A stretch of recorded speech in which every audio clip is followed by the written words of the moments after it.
सृष्टि के इतिहास में कुछ नाम अमर हो जाते हैं। एक ऐसा नाम जो राजमहल में रहकर भी संसार से परे था, जिनके चरणों में झुकते थे 6 खंड, वो थे चक्रवर्ती सम्राट भरत, आदिनाथ भगवान के प्रथम पुत्र, इस धरती के सबसे शक्तिशाली राजा। परंतु इस अपार वैभव के भीतर धड़कता था एक वैरागी का हृदय। कैसे रह सकता है कोई सोने के महल में रहकर भी निर्लिप्त? इस प्रश्न का उत्तर छुपा है एक साधारण दीपक में, जिनके पिता थे साक्षात आदिनाथ भगवान, प्रथम तीर्थंकर, परम ज्ञानी, परम पूज्य। आज इस कहानी को सुनकर आप भी जान जाएंगे जीवन का वो एक सत्य जो बदल देगा आपका संसार। जय जिनेंद्र मित्रों, कैसे हो आप सब? हम सब लगातार जैन धर्म की बातें सुन रहे हैं। उसी श्रृंखला में आज आगे बढ़ते हैं और आज सुनते हैं कुछ कहानी भरत भगवान के बारे में।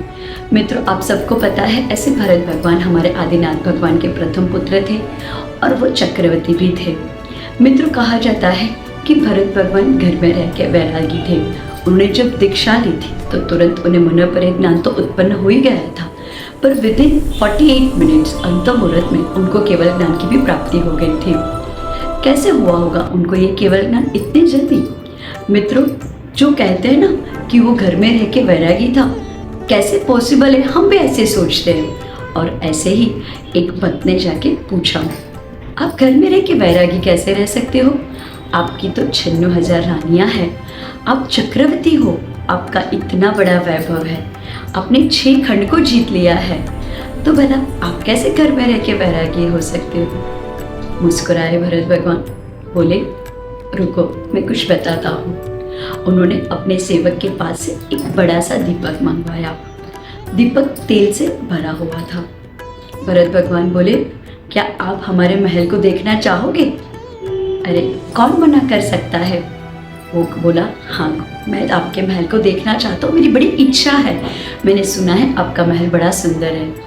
महाराज बोले, हाँ यहाँ पे बहुत सारी बावड़ियाँ हैं, बहुत सारे बगीचे हैं, आप जाओ और हमारे पूरे महल को देखो और सुनो, आप साथ में ये दीपक भी लेके जाओ और देखो। महल को तो ज़रूर देखना, पर एक बात ध्यान में रखना कि ये दीपक में से एक भी बूंद बाहर नहीं गिरनी चाहिए। यदि तेल की एक भी बूंद बाहर गिरी तो मैं आपको दंड दूंगा। ये बात सुन के जो भक्त था वो डर गया। वो सोचने लगा, अब मैं क्या करूं जिससे ये तेल नीचे ना गिरे। वो भी चल पड़ा। महाराज जी की आज्ञा उसने मानी और हाथ में दिया लेके वो निकल पड़ा।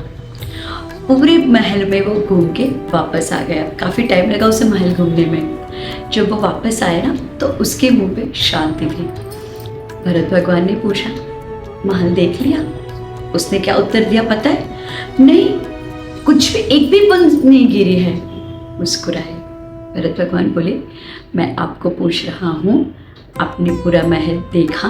कैसे लगी आपको बावड़ियाँ? कैसे लगी आपको बगीचे? हंसने लगा वो, बोला, आपने मुझे बोला था कि एक भी बूंद तेल की गिरनी नहीं चाहिए। जब मुझे इस बात का ध्यान रखना हो तो भला मैं इस तेल को छोड़ के बाकी सब चीज़ों को कैसे देख सकता हूँ? मैं भले पूरे महल में घूमा, पर मेरा ध्यान सिर्फ इस दीपक की ओर था और मैंने आपकी आज्ञा का पालन किया, एक भी बूंद नीचे नहीं गिरा। भरत भगवान बोले, बस मैं भी इसी तरह रहता हूँ। भले मैं इस महल में रहता हूँ, भले मैं 6 खंड का अधिपति बन चुका हूँ, पर मैं जानता हूँ कि सच्चा जो सबसे मुझे जिसे जीतना है वो तो यहाँ है। मेरे मन को मुझे जीतना है, मेरी आत्मा को मुझे परमात्मा बनाना है। और इसीलिए मैं अक्सर सोचता हूँ कि इस बाहर के रूपों में मैं कैसे उलझ सकता हूँ जब तक मैं अपने अंदर की इस आत्मा को परमात्मा ना बना लूँ।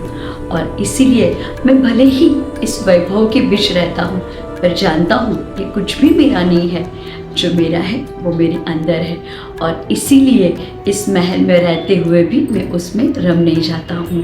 तो मैं समझ में आया कैसे मैं घर में रह के एक वैरागी की तरह जीवन जी सकता हूँ। मित्र, सही तो बात है, हम चाहे कितना भी धन इकट्ठा कर ले, चाहे कितनी संपत्ति बना ले, पर क्या कुछ भी हमारे साथ जाने वाला है? नहीं, हमारे साथ तो सिर्फ हमारा धर्म जाने वाला है। और भरत भगवान ने जैसे कहा ना, वैसे हमें बस मात्र और मात्र अपने इस अंतर के परमात्मा को देखना है। और तभी आपको लगने लगेगा कि क्या इस संसार में उलझना, क्या किसी से झगड़ा करना, क्या लड़ाई करना। सिर्फ अपने आप को जीतो, अपने मन को जीतो, तो आप सब कुछ जीत पाओगे। इस भरत भगवान के जीवन में जब ऐसे क्षण आए थे, जब उनको 3 समाचार मिले थे, आदिनाथ भगवान को केवल ज्ञान की प्राप्ति हुई, उनकी आयुधशाला में चक्र रत्न की उत्पत्ति हुई और उनको पुत्र प्राप्ति हुई। उस वक्त भी भरत भगवान ने धर्म की शरण ली थी। सबसे पहले आदिनाथ भगवान की पूजा के मुख्य श्रोता थे वहाँ पे वो। उसके बाद आयुधशाला में जाके चक्र रत्न की पूजा की और फिर बाद में अपने पुत्र का मुख दिखा था। मित्रों, मैं आपको यही कहना चाहती हूँ, हमें धर्म में रम जाना है। हमें हमारे पूरे कर्तव्य की तो पूर्ति करनी ही करनी है, पर साथ में हमारे प्रति जो कर्तव्य है उसको ज़रूर निभाना है। तो जब भी कभी कभी लोग कह देते हैं हम मंदिर जाने से क्या फ़ायदा, कितना वहाँ पे आवाज़ होता है, वहाँ पे कोई को डिस्टर्ब करते हैं, इससे तो अच्छा मंदिर नहीं जाए। जब भी आपको ऐसा लगे ना, तो इस भरत भगवान के इस उदाहरण को याद करो और सोचो कि भले मंदिर में कितनी भी आवाज़ हो, भले लोग अपने हिसाब से कुछ भी करते हो, पर हमें तो वहाँ जाके सिर्फ हमारे भगवान को देखना है। फिर देखिए जीवन में कैसे बदलाव आता है। जैन धर्म से जुड़ी हुई इस बातों को जानने के लिए हमारे चैनल को शेयर, सब्सक्राइब ज़रूर कीजिए। जय जिनेंद्र।